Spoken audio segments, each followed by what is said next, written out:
So once a biofilm has become established, it's extremely difficult to treat it with conventional oral or IV systemic antibiotics, just because the bacteria become so tolerant. Now, one of the issues with biofilms is that because the bacteria in the biofilm state, they don't necessarily become symptomatic until the biofilm has reached maturity.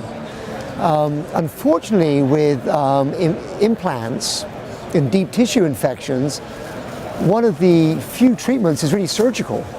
It's actually cutting them out. Folks are now starting to think of biofilms like cancer, and we need to physically remove them. However, unlike cancer, they're not as large as a tumor, so they're much more difficult to see. And so there's a number of treatments which are being used, where we try to sort of remove them. We have surgical debridement. There's irrigation. We actually try and wash them out, remove them from the tissue or for the implants.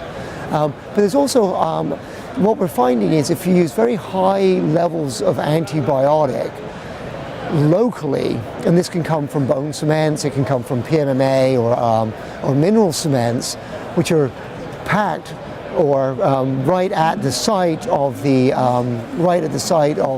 infection, then we can actually get concentrations of antibiotics that are so high that we actually can kill biofilms. Now, it seems though that it takes a certain number of days of exposure to kill them.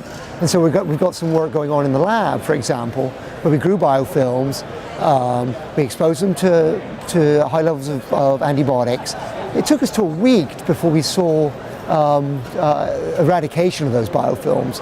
So it